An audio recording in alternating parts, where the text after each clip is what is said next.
Yes, everybody, welcome back to TarHeelIllustrated.com, or of course, if you are watching on our YouTube channel as well, that's Tar Heel Illustrated. I'm THI staff writer Jacob Turner, and you guys know who he is, joining me as he always does for UNC Basketball Show. It's our very own publisher, Andrew Jones. And AJ, we're here, like I just said, for another episode of the UNC Basketball Show. A lot to talk about in this episode. Really looking forward to it. We're going to be kind of talking about, for lack of a better word, what the Carolina still needs to improve on going into the rest of the year to reach some of their goals.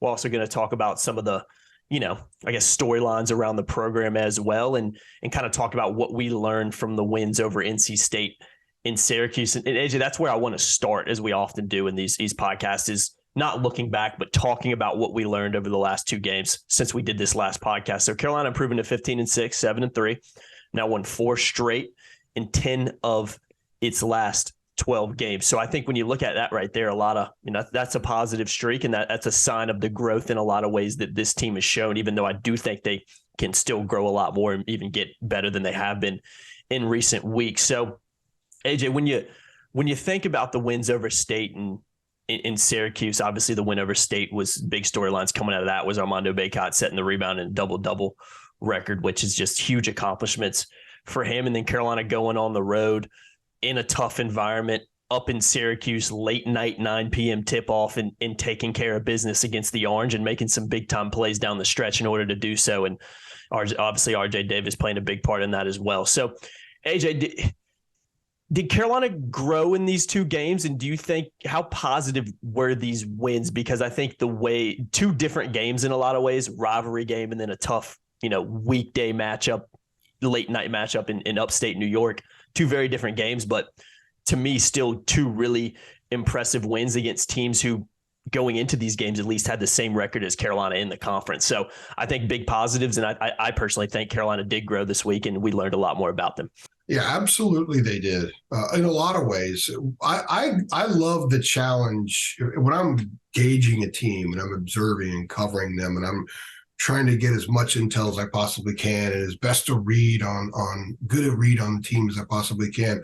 I love the idea of playing against State's approach one game and then against Syracuse's approach the next game, because they are so different. Mm-hmm. And I think the team handled it really, really well. This team has the ability to play against a lot of different styles. They've shown that. And Hubert's use of the bench, while still criticized and whatever, I'm not going to defend use of the bench. I'll just explain it. It's situational and circumstantial. That's why you'll see a Tyler Nickel for 12 minutes the other night, and he had played a total of 11 minutes since Pittsburgh going into the game. That's why maybe next week when Pittsburgh comes to Chapel Hill, maybe it's DeMarco Dunn for 20 minutes or something like that. So you just don't know, and it's all situational. And so I like that. But on top of that, I like how the starters are forced to adjust, because they're an experienced group. They've seen a lot of things, but they're still improving. They're still gelling. They're still finding themselves. And the other night against Syracuse was a game in which I thought that they were as connected as they have been all year. It showed in the fact that they had 20 assists on 26 baskets. That's 77% assist rate, which is off the charts. But it also showed, now Caleb didn't force shots. He had his first 3 shots, first 3 threes pretty early. And the older Caleb, the younger Caleb, if you will, would have just said, hey, I'm going for 40 tonight. Yeah.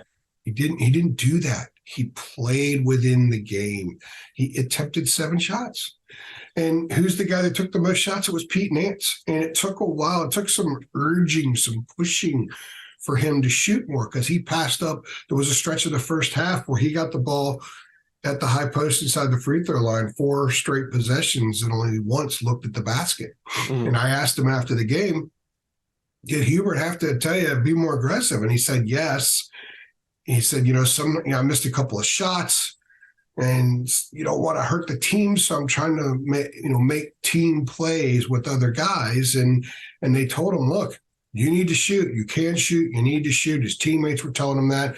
And what happened in the second half is he went to the free throw line 8 times and finished with 21 points, had that big basket to put them ahead for good with 18 seconds left or whatever it was. And without him, they don't win that game.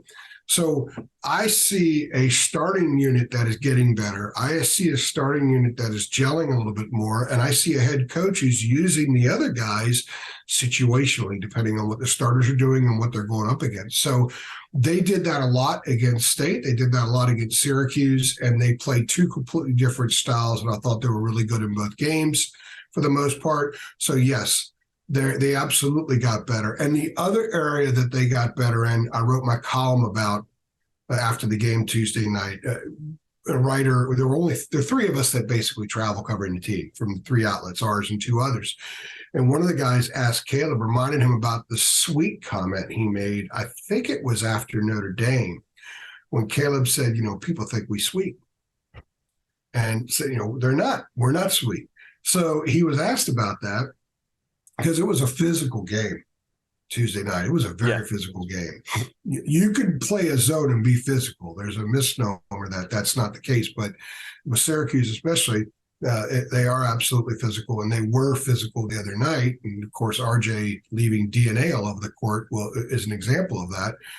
But I asked a follow-up to Caleb. I said, "You okay with people still calling you all sweet?" He's like, "Yeah," and has a little smile. I think they like that because they know that they're not. And my column was that this team isn't sweet. Go back to Michigan. Go back to the baseline incident at Michigan. Remember how we talked about it that night, how important that was? Yeah. That Armando ran over there to Caleb's defense. And then they had the baseline issue, I think, against Wake, or it was Notre Dame, Cormac Ryan. In the incident with Notre Dame, they did the same thing. I think this team has been layering itself with some thin coats of armor over time here, and they are a tough physical team. They could take punches, and they could punch back. And, Hubert says, hey, we go out there looking for a fight, not a literal fight, but they want to be the aggressors. They want to be the scrappers. They want to set the tone there. And I'm not going to say that they always do, but when those moments arise, they handle themselves well. A year ago, the team was nowhere near being at that point just yet. This year's team already is. So what they need to do is they still need to add some of the finesse, some of the skill to what they are. And when that happens, which is Caleb consistently hitting and Pete consistently finding a comfort zone with the other 4 on the floor, then this team's going to go up multiple notches from where they are right now. And I think right now they're pretty good. Yeah, we've talked about this topic. I want to ask you about it. We talked about this after games during 3 Things before and during podcasts, I'm sure too. And we've talked about the next step for this team still being kind of when they're in these tight game situations, being able to kind of, for lack of a word, put their foot on the neck of their opponent and kind of pull away. I know, ended up being score-wise looked pretty comfortable against State. It wasn't. It was a very competitive game, and obviously when Taquavian Smith went out, it changed State's dynamic because it's their best player. You know what I mean? So it was always going to be tough for them to win, but that was a very, very tight game, and a game it looked like State could, have won at one point, especially before Smith got hurt.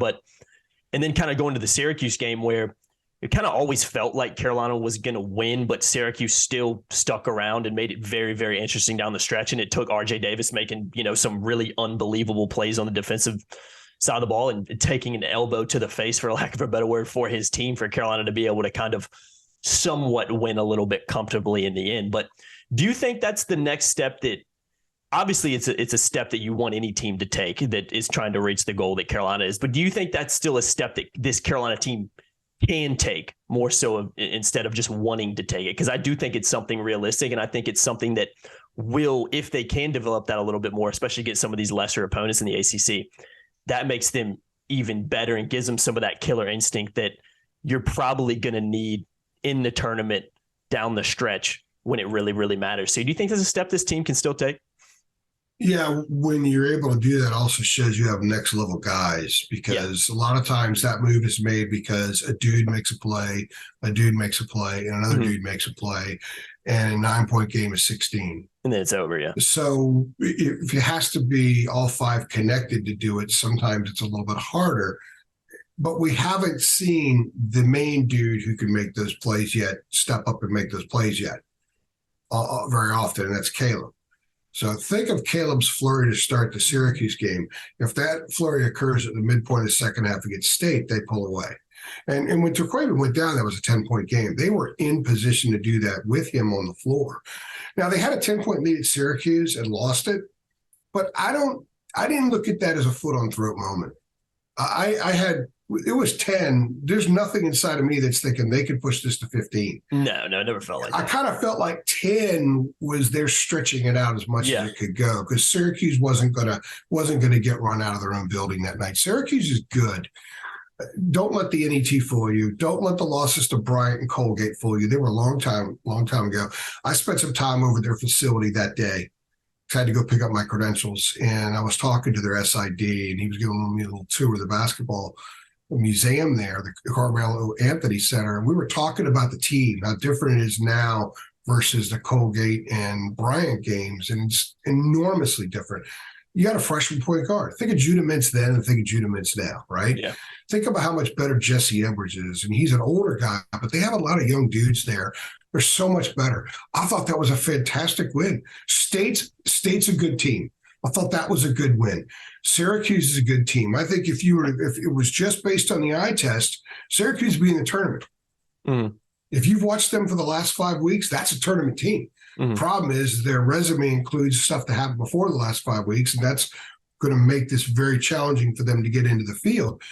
So I like the way Carolina had to scratch and claw and literally soak up blood this past week to get those wins. I still think the next step for them collectively is what you were bringing up. There's going to be some games where they got to put foot on throat. If they're up 10 with 10 minutes left at home against Pittsburgh, that's not the kind of game. And Pittsburgh's a good club that will make the tournament right now. But at some point, this team needs to beat one of those clubs by 20. They need to turn 10 and 20.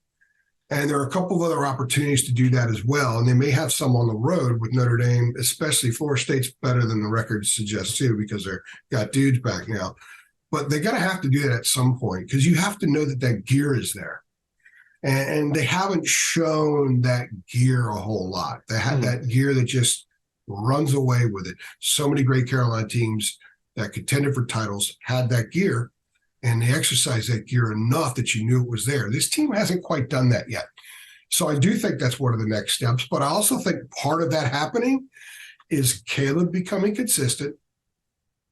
And it's also Pete finding his comfort zone in all circumstances, not just against the 2-3 zone, which is the only game he's been highly productive and quite frankly, a constant part of. I mean, he was a part of almost every offensive set the other night. Mm-hmm. But you go back to the State game, how many possessions in a row did they go when he didn't get a touch? Yeah. So there's still so much to work out about this team, which I think should intrigue Carolina fans, because they're already pretty good. And they've got several levels that they can ascend to from where they are right now. And if they do that, they're going to be right there as much a contender as anybody else by mid-March, if they can do those things. Mm. The good thing about if is that they have the ability to do it. One guy's already shown he can. The other one showed a nice flash the other night. And I think the importance of the conversation with Pete after the game is him recognizing that, he should have been a little bit more aggressive shooting the ball. Yeah, my teammates want me to shoot. I think it's really important that he was the leading scorer there tonight, and he was a dude to hit that shot. Yeah. For the full scope of things going forward. They needed that. He needed that. So if Pete's more confident, that means Pete's a little bouncier. It means Pete's a little quicker. Because that's the way things work. It's human nature, right? And if that's the case, they're a better team. But we'll see, because I think Pittsburgh, the way they play, could challenge Pete, and it could challenge his meshing in the game. So it'll be very interesting to see how that plays out. But I like where the team is right now, Jacob. There's a lot of positive things with their trajectory, but they still have a lot of room to grow. They're not at the moon yet. They're on their way, but they're not anywhere near the moon just yet. Yeah. And how many teams across the country would have, be able to say they've won 4 straight, 10 of the last 12, and they're still not even at their full potential? Yeah, with one of the losses is without Pete and Armando at UVA. That was a game that they led. I know, and they don't. You going to Charlottesville is like an automatic loss for some reason. And the other one, the last 10 years at least. The other one was an anti-foot on throat game at Pitt. Yeah. And Pitt beat UVA in the same building 4 days later. So Carolina fans, sit back just to enjoy watching what happens here in the next 5-6 weeks, because I think that a lot of these things can come together. I'm not going to project that they will. I think they should. Mm-hmm. I think that's fair. Mm-hmm. And I think they can. And I think the odds are that at least some of those things will come together. To me, they would already be a threat to certainly get to the second weekend, maybe to the regional finals. I think that they're getting close to that. Mm-hmm. But they still have several more notches. And one other thing, too, someone on our board pointed out, and I was doing this thing the other day where I was sort of going over the 10 out of 12 and the way that, and we'll talk about this in a second, the way the national media sort of judged the 4-game losing streak and use that as their perception about Carolina. But this team hasn't been blown out yet. Indiana had a pretty good lead for a while, but they couldn't put foot on throat. No, and they've how many times was last year's team blown out? They had the same record, but Tennessee, you had Kentucky, you had quite a few. You had the Wake Forest, Miami week. This team hadn't been blown out yet. Mm-hmm. So they're so much further ahead to me personally than they were this time a year ago. Yeah, great point. I'm glad you said that. I've talked about that with a couple people about kind of, this team, like a lot of fans have pointed out to me, this team hadn't been blown out. They've lost some games, lost 6 games, but they haven't, they had one like Indiana game kind of felt like a blowout. But that was always a tricky game when you look at where Carolina was coming from. I don't know who sanctioned a 5-game road streak with round exam time. If I was Carolina, I'd never schedule that again because I just think it's stupid. But again, when you look at the ACC didn't help. The ACC didn't help with the Virginia Tech game on the road, which, by the way, Armando didn't play. Armando has played 78 seconds in the state of Virginia this year. Mm-hmm. They lost both of those. And they lost both games. Kind of tells you what you need to know about that. No doubt about it. Yeah. So, I want to, before we move on to talking about the Pitt game, we probably won't talk too much about Duke because I think we'll probably do something separate about that next week before the game because it's obviously still a ways away. Carolina's got a week off between the Syracuse game and the Pitt game anyway. But I want to build on that national media topic real quick because it is a team that's not really getting talked about. And you're 100% right with the national media. Kind of Carolina had that 4-game losing streak, kind of went from, number one team, fastest of all the poll ever, and nobody really cares about them. Nobody really talks about them anymore. You don't really hear anything about them. But if you follow the team like we do, if Carolina fans out there, like we've talked about it linked in this podcast already, how good this team can be. And when you look at what happened last year, this team is so much better than last year's team was at this point of the season.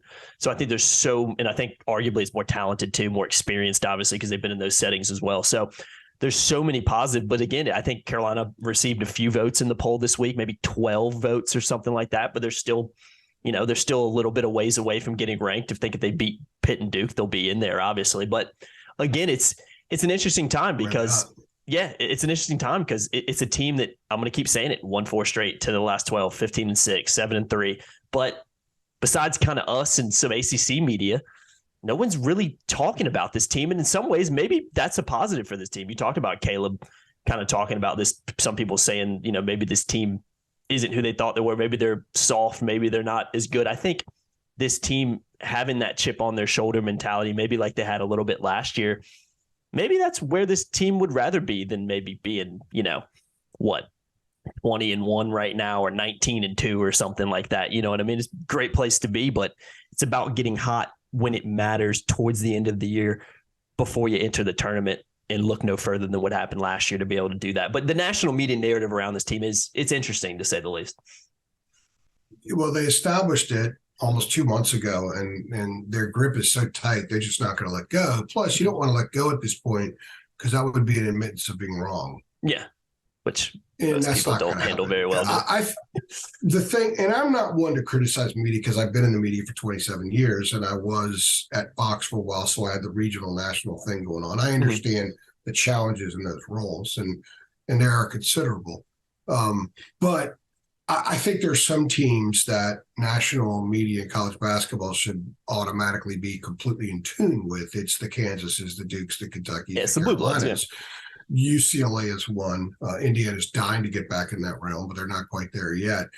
So to me, there's no excuse to not have a full understanding of where North Carolina is at this point. But so many influential people in the national media made their minds up. They lost 4 in a row, and they decided that they're trash. And what's funny is they're the ones that anointed them number 1 to begin with. And then they're very quick to knock them off that because they lost 4 in a row. But let's go back and look at those 4 losses. All right. Iowa State's number 12 in the country. Iowa State is in the best conference in the league, so there are plenty of opportunities to pick up wins that could send them into a number 1 seed. Now, they're a contender for a number 1 seed, certainly number 2 seed. Alabama should have been the number 1 team in the country this week, not Purdue. Purdue shouldn't have gone back up there. Alabama should have been number 1, so they're number 2. They lost to them in 4 overtimes on a night when Caleb shot like 2%. All right. That was a totally different Caleb and a totally different Carolina team. It was still 4 overtimes to Alabama.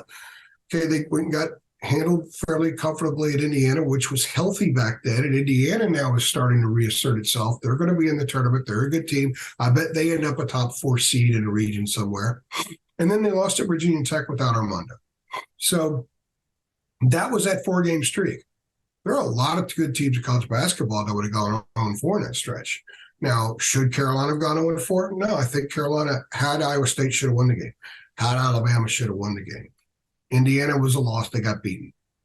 Virginia Tech, they were getting beaten pretty soundly for a while, but roared back. And I think regained some of their life, but they still didn't have Armando.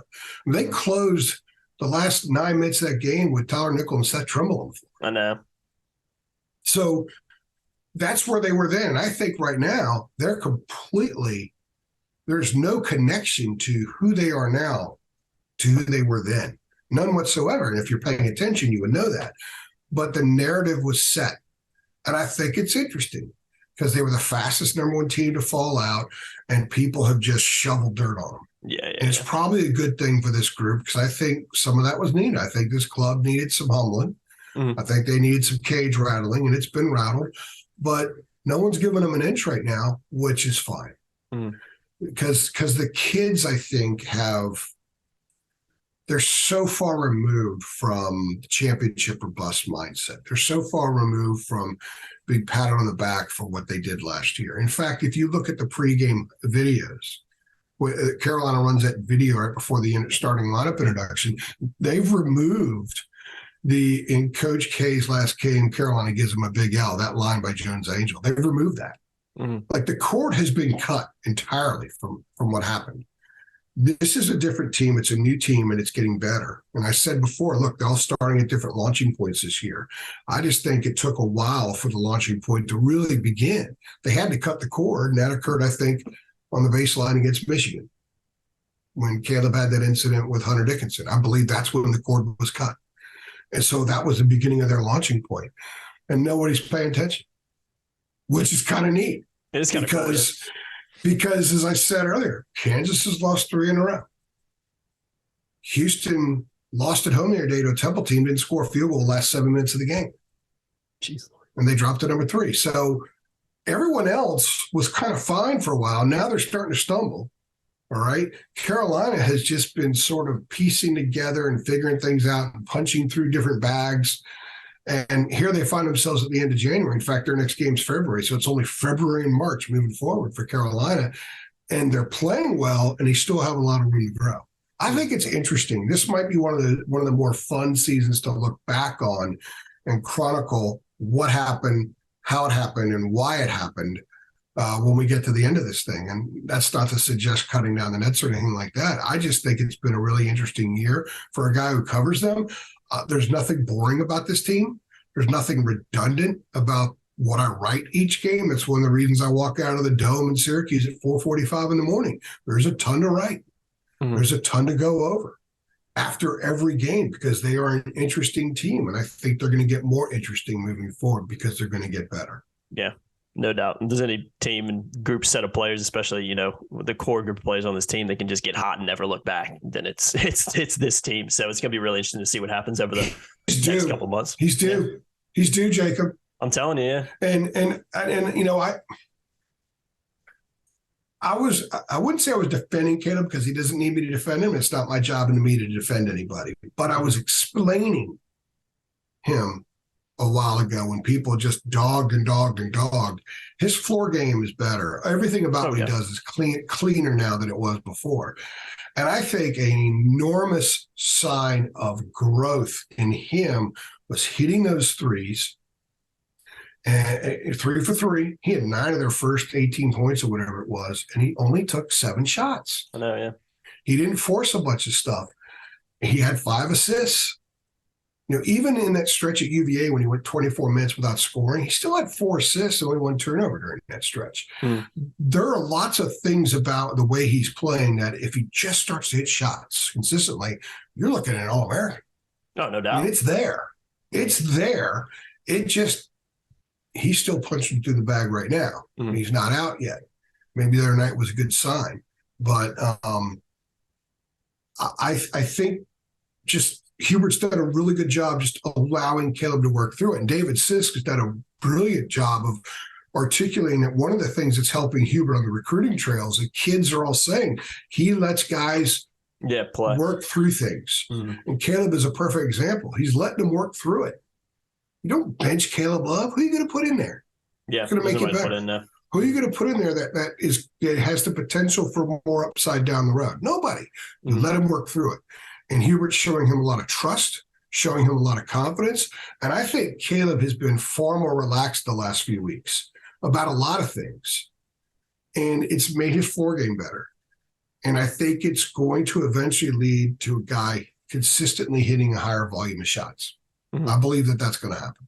Yeah, I do too, ultimately. I tweeted a couple weeks ago, but I was like, it just feels like this team's already playing pretty well. Just feels like a halfway consistent Caleb Love, because if Caleb Love is consistent with the standard he's set, he's really, really good. Give me a halfway consistent Love and add him to this team, and this team's best team in the country. No question. You need the Nance factor. Nance still has to find. Yeah, Nance still has to kind of find his way a little bit. The 2-3 zone was perfectly set up for Pete's skills. So Pitt's not going to play a 2-3 zone. Now, Duke's been playing some zone lately, but Duke's got its own issues. But Pete has to be able to mesh in half-court offense. Yeah. He's got to be able to mesh in the secondary break and what comes out of that, if it's stopped, and then how do you get into your stuff after that. He can't just be a guy that's standing out there and watching 4 dudes run an offense. He has to be a part of it all the time. That has not occurred yet on a consistent basis. So it's what you said about Caleb, and it's Pete fully meshing. Those are the 2 things right there that elevate them significantly if that happens. Yeah, no doubt about it. And it's going to be a really, really fun story to cover throughout the rest of the year if that does in fact happen, which I think it will at some point. AJ, real quickly, give a shout out to our sponsor. They've been sponsoring all of UNC basketball shows and have sponsored a ton of the podcasts we've done as well throughout our time with them. That's the Rogue Shop. Check them out, rogueshop.com. Specialize in top shelf family grown hemp products. So CBD, Delta 8, Delta 9, there's even more of those out there right now that I'm not going to list. Tinctures, oils, gummies, candies, creams. I mean, whatever you're into, they've got it. And the best thing about them is, like I said earlier, it really is top shelf stuff, and it's family grown. You know where it's coming from, you know what you're getting, and you know it's of the highest quality. So check them out. Use the promo code TARHEELS10 to save on your order. And when you get that package, man, just marvel at the packaging. We talked about this in our last podcast, AJ. You've gotten some care packages from them, as have I. I mean, it's just top notch all the way around. Now, not only are the products great, but the way they deliver them to them, I think they had like a handwritten note in there as well, and a couple other little items they gave me that were free. It's just really top shelf stuff in terms of presentation and quality and everything. So when I say top shelf family grown hemp products, I'm not just saying that. I really, really mean it, because they really encompass it at rogueshop.com. So again, guys, make sure you use that promo code TARHEELS10 to save on your order. Link to their website is below. Big shout out to the Rogue Shop for continuing to sponsor us, and long may it continue. All right, AJ, real quickly before we wrap this one up, going to look ahead to Pitt for a second. I mentioned it earlier. Carolina has the week off. Played last Tuesday at Syracuse. Don't play again till Wednesday night at home against the Pittsburgh Panthers. Obviously, a little bit of a revenge game. You think that's a game Carolina should be able to get up for and win a few. I think Pittsburgh's lost a few games as well too. So it is a team that I think Carolina can go in and definitely beat and should be beating at home. I mentioned it earlier. I think we'll do a little bit of some kind of a separate show ahead of the Duke game next Saturday because I think it deserves that, and I think it's warranted that. I actually drove past. I don't live too far from Duke University. I live in Durham, and I drove through it on the way to work a couple of days ago, and Sheshetskyville just full of tents. So that was the first time I'd really drove through it like a couple weeks before the game. I'm like, man, this game's still like a week and a half away. And it was very interesting to see. So obviously the build up around that game will really, really ramp up next week. And that'll be a fun one to cover. I believe it's a 6:30 p.m. tip on Saturday, not this coming Saturday, but the next Saturday, obviously. So we'll do a separate show about that. But looking at the matchup against Pittsburgh, again, revenge game in some ways. I think it's a game in Pittsburgh I know Nance had the back injuries in that game. I think it's a game that Carolina probably feels as if they should have won. Again, I think Pittsburgh's a better team than a lot of people expected them to be, and have really, really picked up some nice wins this year. So no disrespect to them. But I think when you look at where Carolina's at right now, you consider the fact that they're going to go into this game with the week off, which I personally think came at a really, really good time for the Tar Heels, especially with Duke coming up as well.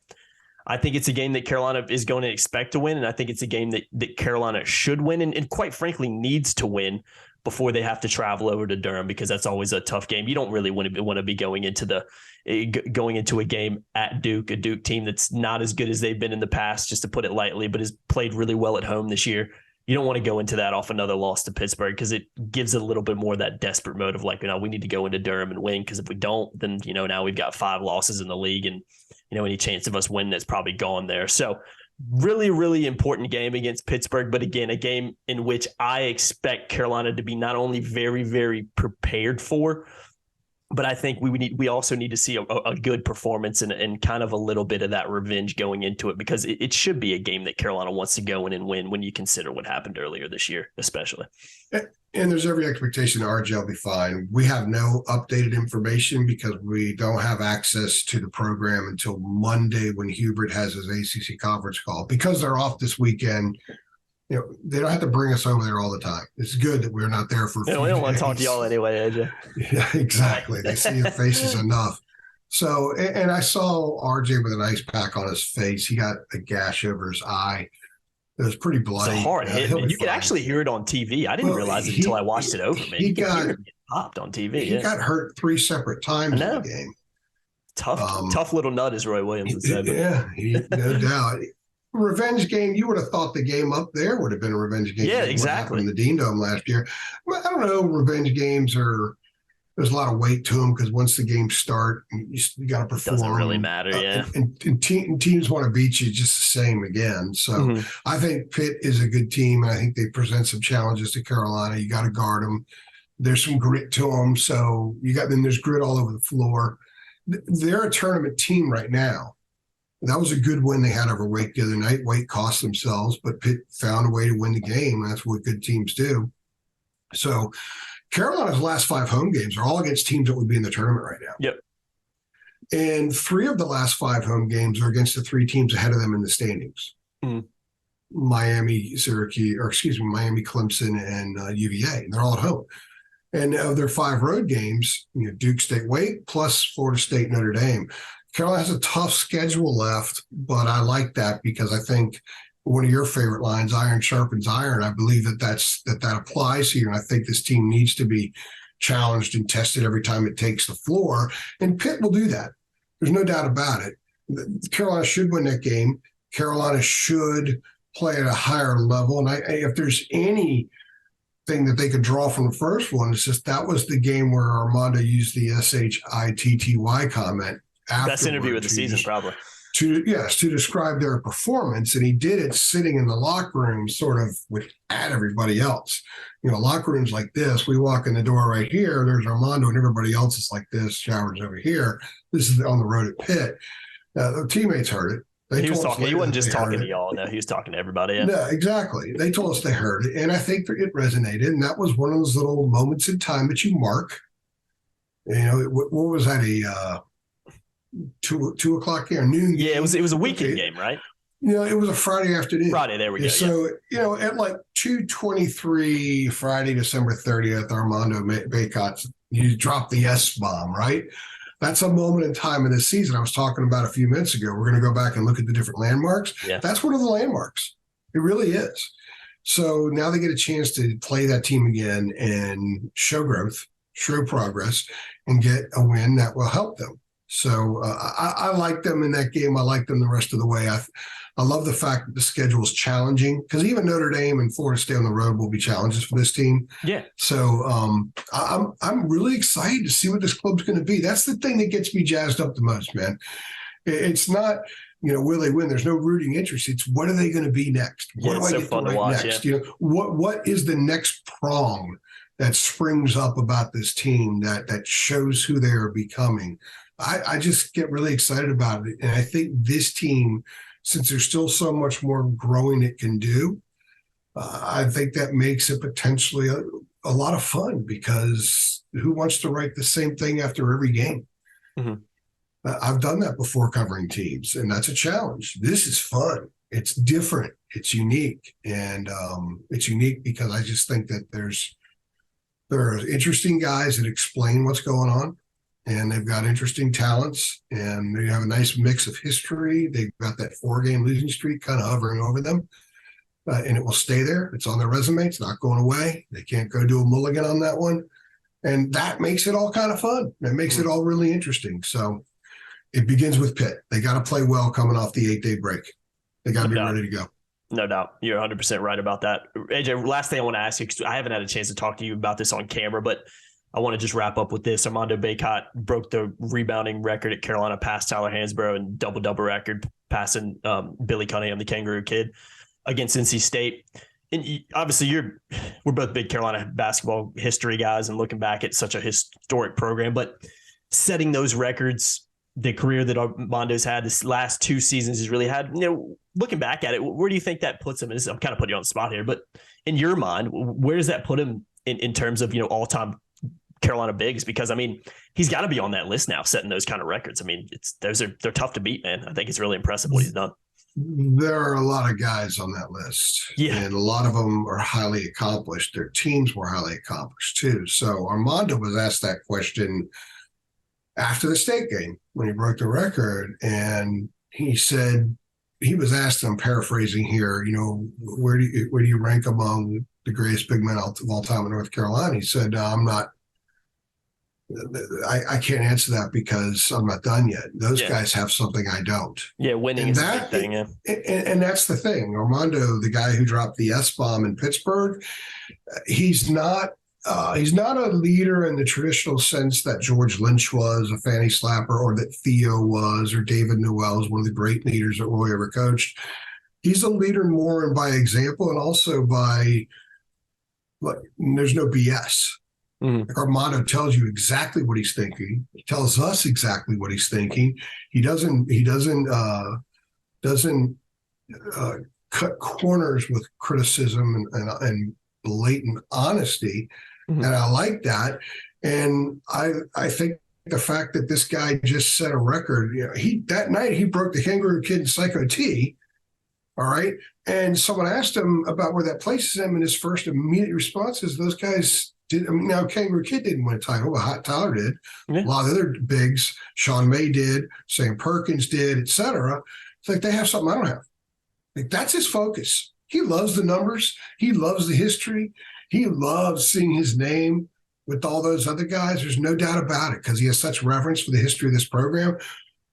But that's why he wants a ring. That's why he wants a banner. That is his drive. And because his teammates are sitting back and watching him achieve these amazing things and get all this attention about Tyler Hansbrough. Most of them don't know who Billy Cunningham is, but they know Tyler is. Yeah, oh yeah. And he has more rebounds than that guy. And yet he's asked about it, and his focus is, I got to win a title. And it's not just talk. It's legitimately the drive. Yeah. So I'm not going to answer the question until his career's over, to be honest with you, because I think that will help his placement. Mm, no doubt. It's such a historic. If Armando gets to back-to-back title games and wins one, and he became the first guy to have double-doubles in all 6 NCAA tournament games, if he does it again and he wins a title, and he's MOP and he's ACC Player of the Year and first-team All-America and all those kind of things, then he's up there. Yeah, even in the conversation for National Player of the Year. I mean, he's he's up there with the way he's been playing. I don't know if he'll get it, but he's in the conversation, I think, at least. I did something on that. I did a little random thoughts thing the other day, and we had some discussion on the board about it. And Zach Edey's getting all the love at Purdue right now. And there are a few other guys. Jalen Wilson at Kansas is having a great year. Armando's having a great year too. But again, the 4-game losing streak, that was national dirt shoveled on the heels, so they're not paying attention. But if they keep winning, and Armando keeps posting sick numbers, then they're going to have to pay attention. So the only way they do it is if they just win. Yeah. I'm not going to say they have to win out, but they got to win a lot. Mm-hmm. There's no doubt about it. But I think ACC Player of the Year, I think he's the guy who's the clear front runner. I think Hunter Tyson's in the discussion. I think Jaquavian Smith is in the discussion. Yeah, he averages 5 assists a game. People don't realize. He's a good player. He's a really good player. He's a fantastic player. And what a great sign it was seeing him out the other night. They win a game a few days after the emotional Carolina game. He's 2 for whatever from the floor, and State wins. That's a good sign for them too. There's some good teams in this league, and Carolina still has to play them all. Mm-hmm. And that's why I think the Tar Heels are going to get better, but they'll also be revealed too. Mm-hmm. How good are they? We're going to find out in the next 10 games. We got 10 conference games left.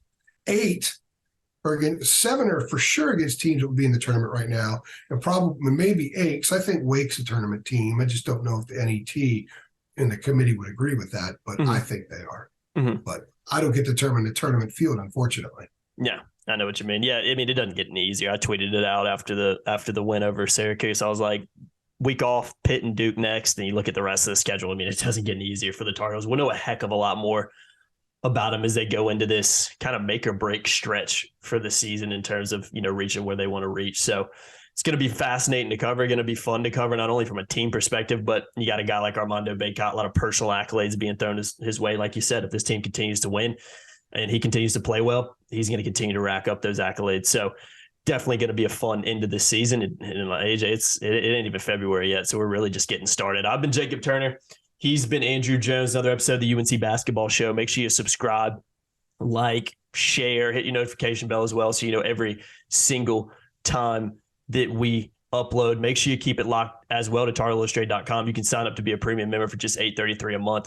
Link is in the description below. You can become a Carolina insider to get access to all our premium content, premium message boards where we put just a ton of insight and stuff we don't release to the public. So if you want to get a little bit more of that, become a Carolina insider too, just like us.